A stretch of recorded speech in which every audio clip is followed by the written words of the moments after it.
As females, I've seen and kind of in the data and things that I've read is that eating those smaller frequent meals as we age definitely helps our metabolism kind of stay more active. And then also increasing our protein intake. I think people don't always think about protein. We think about protein, think about supplements and things like that. But that can be natural protein that we get from cottage cheese and yogurts and things like that. So definitely I've noticed increasing your protein intake and eating those kind of smaller frequent meals. Of course, physical activity goes a long way. We definitely recommend 30 minutes a day for 5 days a week or so. We definitely see that kind of helps decrease weight also.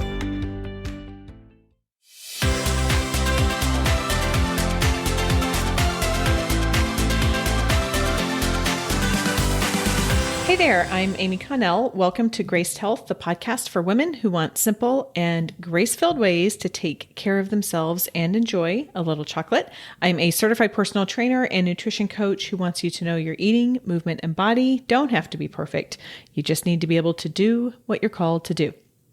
I am just so grateful, so thankful for this community and for your feedback.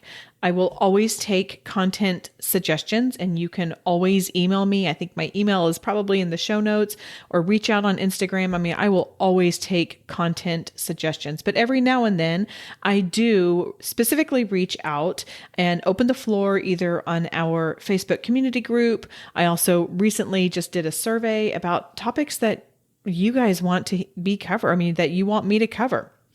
One topic that you are asking more of, and I hear you, is related to women's health. Today is a little more meta, it's a little more specific, and it's the first of a 2-part series on what I believe to be an under-discussed part of women's health, which is hysterectomies. Erika Rucker, who is a physician's assistant with the world-renowned MD Anderson Cancer Center, is here to educate us on different types of hysterectomies, reasons for needing them, the impact on hormones, and what is this going to do to my hormones? What is this going to do to my body composition? What kinds of questions to talk about with your provider? This is not a cancer-focused conversation. So even though she's with MD Anderson Cancer Center, this is not cancer-focused. So if you have been wondering if a hysterectomy is right for you or your medical provider has suggested it, this is a must listen. So I mentioned this is a 2-part series. This week focuses on decisions about what to know before surgery and kind of leading up to that. And then next week is with physical therapist Jessica Vallant, and she will take us from surgery through recovery and what you need to know to feel better. And I think you're going to really enjoy both of these conversations. They complement each other, and I'm so grateful that both of these women have agreed to come on and help us. Now, please be aware that we get into some intricate and intimate details about hysterectomies. So this is your chance to choose the right time to listen and who is around when you do listen. Now, let me tell you just a bit about Erika before I bring her on. As I mentioned, she is a physician's assistant with MD Anderson Cancer Center. You may remember Jenna Unke way back from season 8, which I think was in 2020, episode 4, entitled, How Do I Know If Something's Not Right Down There? Jenna came on and talked to us more about gynecological cancers because that is her area of expertise. And so when I was trying to find somebody who would be able to come on, I reached out to her and I said, is this something you can talk about? Do you know anyone? She said, I have just the right person for you. So she connected me with Erika. Now, Erika was also a high school science teacher before becoming a physician's assistant, and then has been with MD Anderson's gynecologic oncology department, which is a real mouthful to say. And I'm so proud of myself for getting that through, by the way. But anyway, she's been with that department for 5 years. She and her husband have 2 children, and she recently started a balloon and decorating business. And I am so sorry I did not get a chance to ask her about that.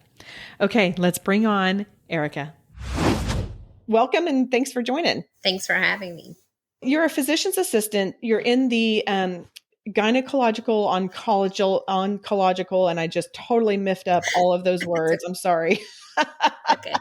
At MD Anderson, and a previous guest, Jenna Unke, who talked about, I think that our episode was called "How Do You Know If Things Aren't Right Down There?" So she kind of came and talked to us a little bit about ovarian cancer, cervical cancer, uterine cancer, like all the things that we really need to know about that are not necessarily covered at our annual visit. So if you have not listened to that episode, I've got the link in the show notes. Go check that out. But I reached out to Jenna because I said, I need some wisdom and some experts on hysterectomies. And she said, I've got just the woman for you. So that is how you and I connected. Now let's just kind of start high level. Yeah. Why might someone need a hysterectomy? And let's talk about Yeah. what it is too. And my understanding is there's different types. So I'll just kind of pass the mic over to you and tell us, like, why do we need it? What are the different kinds? Sure. Most of the time, I would say most patients need a hysterectomy for benign, we say not cancerous reasons. That can be for uterine fibroids, which are some non-cancerous growths that occur in the uterus, but they definitely can cause a lot of significant pain and bleeding. Uterine prolapse can occur sometimes. Prolapse is where this kind of slippage of the uterus into the vagina. So that can be another indication. Endometriosis is definitely very common, which is when the tissue from the lining of the uterus actually grows outside of the uterus and can again cause significant pain, infertility issues. There's also patients who experience just heavy or very unusual vaginal bleeding, and they've kind of exhausted all of their, non-surgical options prior to. And then, of course, cancer, pre-cancer reasons would be other reasons why patients would need a hysterectomy. There's a lot of things that are in there. I mean, I appreciate the summary with that for sure, but I feel like I would assume, so I'll let you tell me if this is Mhm. right or not, but I would assume that there are varying degrees and levels within each one of those of like, okay, is this the right course of treatment or is there something else? I totally agree. I know, especially from our standpoint, hysterectomy is not our first go-to. It is a surgery. It's a major surgery, and it has implications that come with going under anesthesia and things of that nature. So we do like to exhaust our non-surgical options and ensure that, a hysterectomy is right for the patient ultimately. Got it. Okay. Now I have to confess that, so I'm 48 years old Mhm. and like I was really into studying my body and my, all of my gynecological everything when I was Mhm. ready, when I was having children and babies, and that was Mhm. important. That was an important part of getting pregnant. And I kind of like I finished having babies, I closed the door on it, and I really haven't given a whole lot of thought to my uterus and my ovaries and all of that kind of stuff until now I'm getting into this perimenopause phase. And I don't know, I can't speak for anyone else, but that's kind of where I am. So, one of the things that I don't feel like I'm very educated on, and I was wondering if you could help us, is understanding the different types of hysterectomy. So, it's more than just taking everything out. Exactly.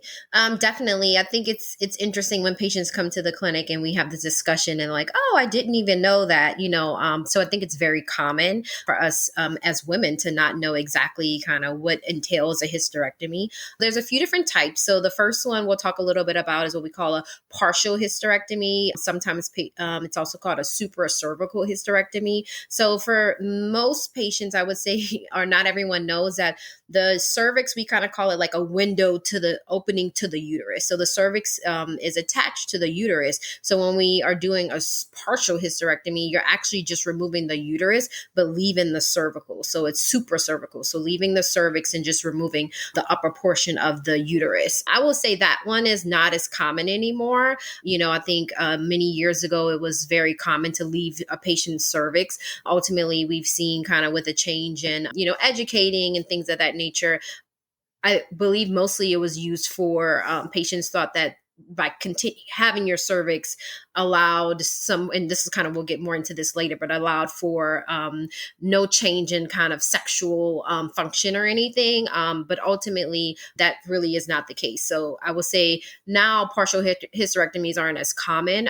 What we say we most of the time is what we call a total hysterectomy. So total hysterectomy means the surgeon removes the entire uterus and the cervix.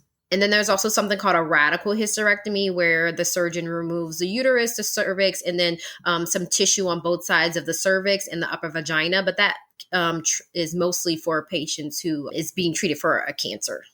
Now, are there any types that will also remove your ovaries or? So, and that's, yeah, sure. Technically, the verbiage of total hysterectomy only includes your uterus and your cervix. Again, it's many misconceptions when patients come to the clinic, or, we're having a discussion and like, I'm not even sure if my ovaries were ever removed. Actually, the terminology for removing your, what we say, tubes and ovaries is called a bilateral salpingo-oophorectomy. It's fancy words for saying removing both tubes, which is the salpingo, and then oophorectomy is the ovaries. But it's technically, it occurs sometimes at the time of your hysterectomy, but for some reasons, we also, given the patient's age, sometimes we will definitely leave the ovaries in. So it's not always occurs at the same time as a hysterectomy. But I think patients and people really coin those terms together when we say, oh, I had a hysterectomy. Most people will think they also had their ovaries removed, and that's not always the case. Okay, because that's kind of confusing, at least to me. Like to me, a total hysterectomy would totally take everything out, but you're saying that no, sometimes the ovaries remain. Well, Yes. this is interesting to me, and I don't remember what kind this person had, but next week I'm actually having a physical therapist on, and she's talking about like what to do after. So it's like, you've had a hysterectomy, now what? And she was 42 when she had her hysterectomy. So she decided to leave one ovary because she still wanted to cycle. She didn't want to lose all of her hormones and everything. So is there, I assume I think you said that age goes into that decision Yes. on whether or not to remove an ovary or not. Definitely. And we'll talk, more about these risks that come with removing your ovaries, so patients who are, we say the average age of menopause is 50, 51, but we have patients who go to 52, 53. So if we are removing your ovaries 10 plus years prior to when you would naturally stop, your ovaries wouldn't be functioning anymore, then there's implications that come with that. So patients who are younger, as long as ovaries look normal, they look to be healthy, there should be no reason that we would remove a 42-year-old woman, remove their ovaries, because they need their hormones for other reasons, which I'm sure we'll talk a little more about. Well, yeah. Well, let's go ahead and go step right into that. So talk to us some about risks of removing ovaries, maybe even risks with anything else. I mean, surgery comes with risks no matter what, but yeah, talk to us Yeah. about some of that. So whenever we remove our ovaries, technically menopause, or we say this perimenopausal state, when we go through menopause naturally, it's kind of this gradual decline of our ovaries, but losing function to our ovaries. But when we surgically remove them, then we're putting you in an abrupt menopause. So patients can develop the hot flashes, the night sweats, the vaginal dryness, the decreased libido, all of these things, though we definitely have things we can manage with medications and lubricants and things. But some of the other things I think patients don't always think about is the increased risk of bone loss, cardiovascular disease, sometimes urinary incontinence. Bone loss is really a big one, especially when we're talking about, removing ovaries in someone who is 10 plus years younger than the average age of menopause. So some of the things we recommend for, even if you're 45, if you're 52, whatever age you are, when you get your ovaries removed, bone health is extremely important, because even if you go through menopause naturally, you're still at this increased risk of bone loss. So we definitely recommend you take your calcium supplements, your vitamin D supplements, and do a lot of weight bearing exercising. So that's very, very important from a bone loss standpoint. What about relationship or implications with any kind of cancer, increased risk of certain cancers, decreased risk if there is some? What about any of that?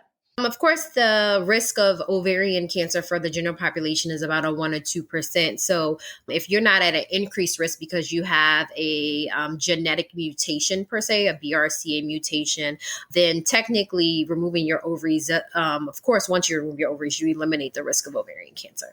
But in the general population, if someone's going in for a hysterectomy, if you do not have a genetic mutation, then we don't believe you are at any increased risk. So we would not recommend removing your ovaries, if that makes sense. So removing your ovaries, again, most patients come in like, I just want everything out. But if it's not indicated, then typically we don't recommend removing your ovaries. Is there any reason to keep your ovaries if you've already gone through menopause? No. No. I mean, you've already naturally gone through menopause. So once we get to this gray area of like kind of age 50 to 55, it's definitely patient preference on removing your ovaries. But kind of after that age, then it's usually recommended that patients if they're having a hysterectomy, that they have their ovaries removed at the same time because they're not functioning anymore. They're not providing us any hormones. So they could be removed at that time. Okay. And that's just preventative, like cancer? Yes. Okay. Again, yes. Yes. Okay. Mm-hmm. Okay. So I have heard, I've had a lot of conversations with people. And then of course I hear, I get DMs and stuff like that with people asking me questions because I actually was like, hey, what do you want to know about menopause? So a lot of these are user supported, listener supported questions, which I'm so grateful for. I have heard people talking or asking the question about, having a hysterectomy. And again, it wasn't specified, but let's just assume a total hysterectomy. And the inability to manage body composition, and otherwise, will I gain weight after this? So are there hormonal changes that affect this? What can we expect and how can we manage that? Definitely, if we're talking about a total hysterectomy where we're just removing uterus in the cervix, we would not expect any hormonal changes. But I'm guessing that you mean kind of total hysterectomy with ovaries also. So we say removing the tubes and the ovaries also, because we are now removing your ovaries and you now are not producing any estrogen. It does actually, data shows that it lowers your metabolic rate. Our metabolism definitely slows down after menopause. When we're slowing down our after menopause, so that means we're not burning as many calories as fast as we would like to even lose weight. We have patients who come in and say, I'm doing nothing different than I was doing before, and I'm still not losing any weight. I'm still eating the same, I'm exercising the same. So it does metabolically become harder for women as we age and go through menopause to lose weight due to the lack of those hormones. You also can start losing bone mass and gaining more fat because of that. One thing I think it's interesting, and kind of as I've aged from my 20s to my 30s and having kids, and though I may be in a younger age group than your audience here, but I think it's important for us to know that patients tend to say I'm gonna stop eating this or cut out eating this. And actually, as females, what I've seen and kind of in the data and things that I've read is that eating those smaller frequent meals as we age definitely helps our metabolism kind of stay more active. And then also increasing our protein intake. I think people don't always think about protein. You think about protein, you think about supplements and things like that. But that can be natural protein that we get from cottage cheese and yogurts and things like that. So definitely I've noticed increasing your protein intake and eating those kind of smaller frequent meals. Of course, physical activity goes a long way. We definitely recommend 30 minutes a day for 5 days a week or so. We definitely see that helps decrease weight also. So I want to make sure that I heard this. So when we have our ovaries removed, that has scientifically been proven that we will lower our resting metabolic rate. Yep. And again, it's not so much the uterus. It's not the uterus cervix. It's specifically the ovaries, because now we have a lack of estrogen. Okay. And that's a hormonal thing. And that goes along, if I can put my personal trainer hat on for a moment. Yeah. This is why the strength training is so important. Exactly. Because strength training, when you add your muscle mass, whatever age you are, that will help your resting metabolic rate. And then at the same time, the right kind of strength training, which I'm leaning really heavily into creating a course on, like aging strong, but the right kind of strength training, like particularly doing a lot of pulling motion, will help prevent that bone loss, especially in your spine. Definitely. To prevent, I'm preaching to the choir. I know you know all of this, but I'm like, I think It's important. I think as women, again, we tend to say, oh, I'm not going to do weights. I don't want to have bulky muscles. But really building your muscle mass is so much, it's beneficial, very beneficial for us as we age. Absolutely. Okay. So another question I had from my community revolves around nutrition. You Mhm. mentioned a few things in terms of calcium, but is there anything that we need to be doing differently after a hysterectomy?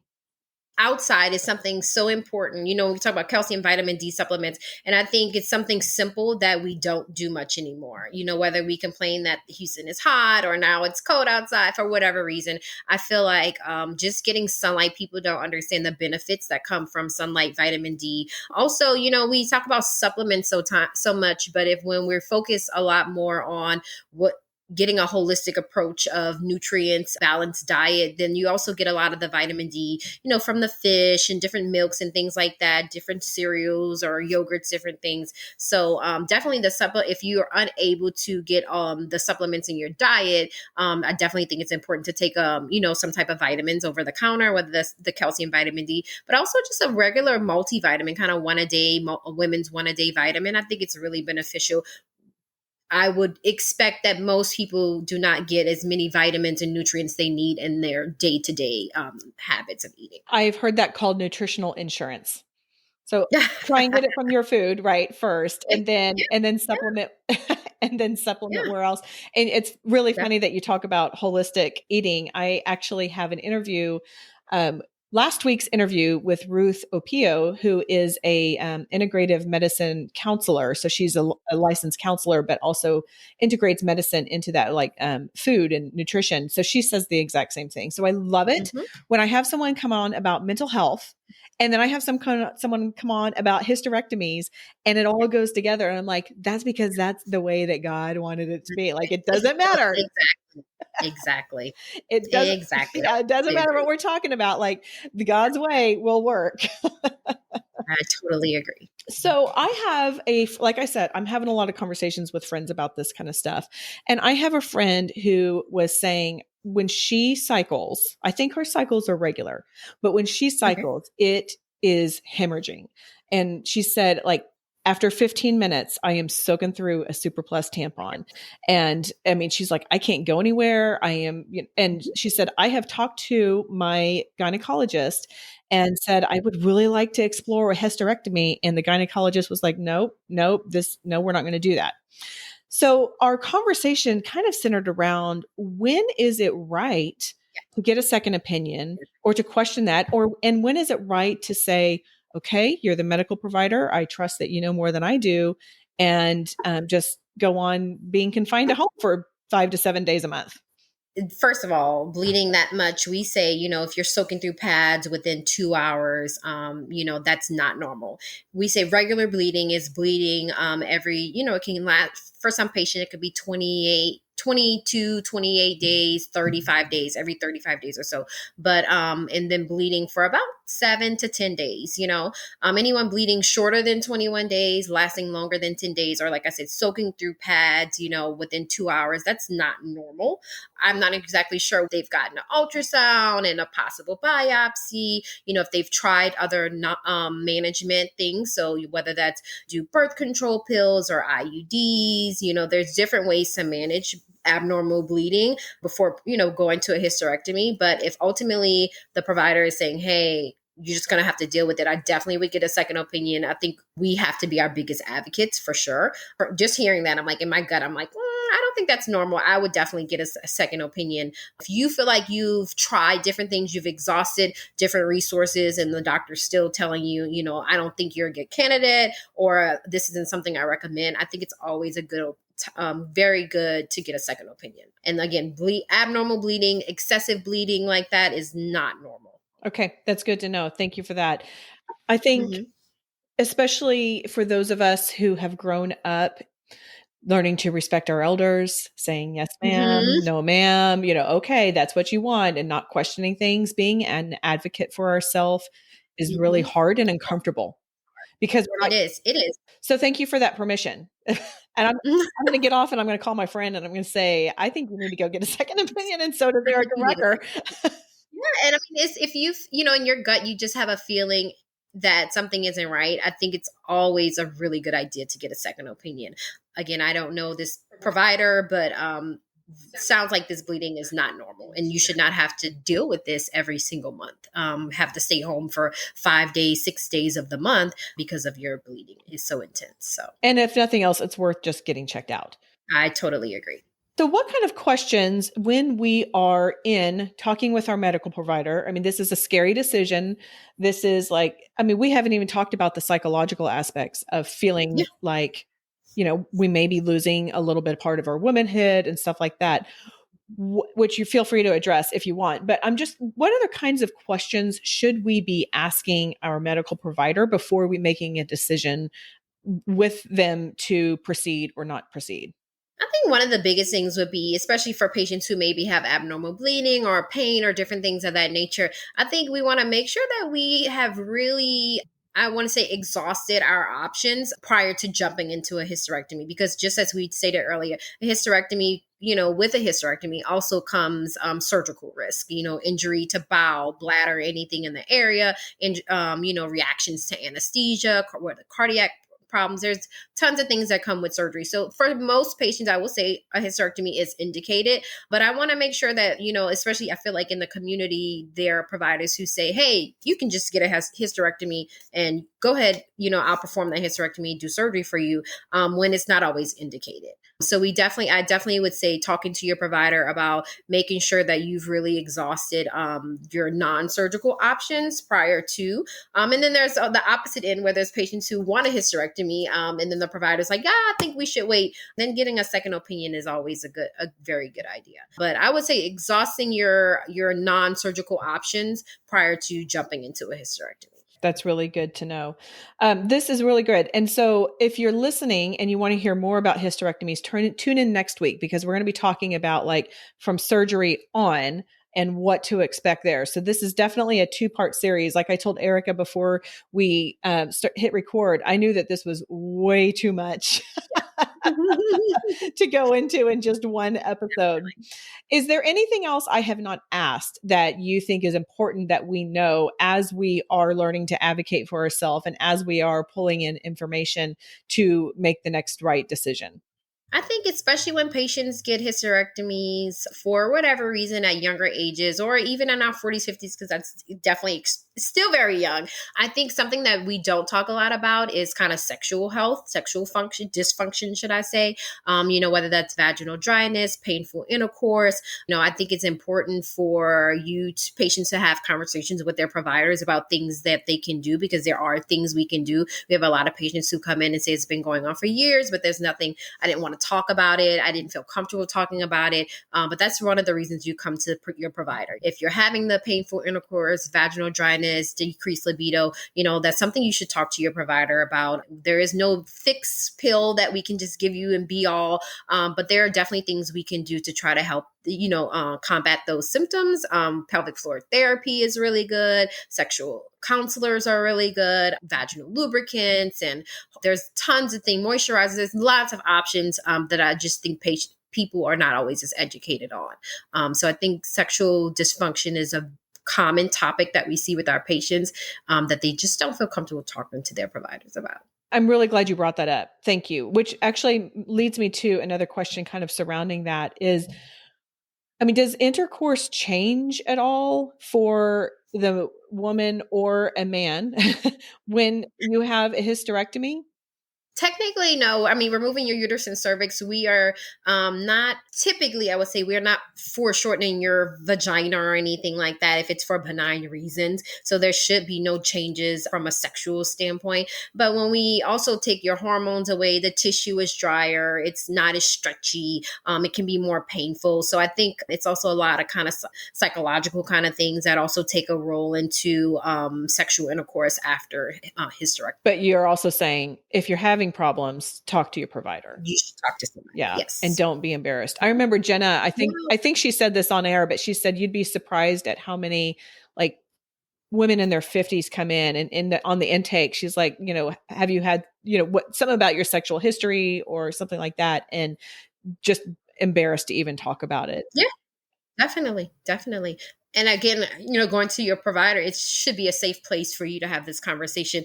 But I also think it's important for, as we age, for females to be comfortable talking to their friends about these things too, because there are a lot of people and friends who deal with the same things and they just don't talk about it, and because they are embarrassed for whatever reason. But you will be surprised how many people are also going through what you're going through, and how you can also be a support system for those people, and even advocate, hey, maybe, because my friend told me this, maybe you should go talk to this person, maybe they could help you out. We really shouldn't be suffering when there's things that can be done. That's a really great point. And finding a community and other people who have been through that. It's just so helpful. It's so helpful to know like someone else is saying, yeah, me too. I'm there as well. Yeah. Yeah. Okay. I have a few questions I ask all of my guests. One revolves around tattoos. So the deal is I am a crazy person, and anytime I'm out and I see someone who has a lot of tattoos, I will ask them about it, because I have found that when people choose to put something on their body for the rest of their lives, they often have a good meaning behind it. Sometimes, not always, but sometimes, most of the time. So I was wondering if you have any tattoos, if you would be willing to share one and what it is or the meaning behind it. And if you don't have one, but you had to get one, what would it be and where would it go? I have one that says Serenity, Courage, Wisdom, actually on my foot. And I just remember growing up, that was kind of one of the prayers my mom, when I would get upset, or something wasn't going right, my mom would always, kind of say that prayer and tell me that's what I should be thinking. So it's kind of one of the things as I age stuck with me. And I'm like, okay, I put it on my foot actually. And you see it, you think about it. So that's one that's really important to me. I hear the ones on the feet are boogers when you are getting them on. People, definitely. Yeah. Yeah. I love that. Is that the God grant me the serenity to accept the things I cannot change, the courage to change the things I can, and the wisdom to know the difference. Yes. Love it. And so you just simplified it. I love it. Serenity, courage, wisdom. That's fantastic.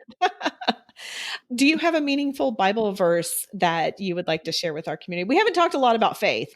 Definitely. When I was in PA school, physician assistant school, it was definitely a rough time, as in I was kind of isolated. I kind of left my fiance and went to this Midland, Texas, and just definitely, I guess, kind of alone in so many ways, but had, classmates, but it just is a different type of situation. And I remember every time I had a test, I would write this Bible verse at the top of my test. I used to get really anxious before a test. And so I can do all things through Christ who strengthens me. It's definitely one of Philippians 4:13. One of the Bible verses is very important to me. So every test I would kind of write at the top before I got started. And I can only do what I can do. I can only do, and he'll see me the rest of the way through. So what a great physical or visual reminder too, when you're doing that on the test. Cause I relate to that. I do not take tests very well. Can you tell people how they can connect with you if they have follow-up questions, if that's even okay? I don't know how you feel about it. Yeah, I don't mind. My personal email is Erika, Erika, Boyd, BOYD, the number 11 at gmail.com. I also on Instagram, and I'm sure you'll kind of share those pages for so anyone can definitely reach out. I'm happy to answer any questions or direct you to someone who may be able to answer those questions if I don't have the answers. Fantastic. Thank you for that. What is the one simple thing that you would like my community to remember? It can be something big, it can be something small, but just the one nugget to walk away from this conversation and remember. I think be an advocate for yourself. I think as women, sometimes we tend to take the back burner on certain things and just say we can deal with certain things, and whether you feel like they're not totally normal or not, but being an advocate for yourself and really pushing through when something doesn't feel right, I think is very important. Okay, that is all for today. Go out there and have a great day.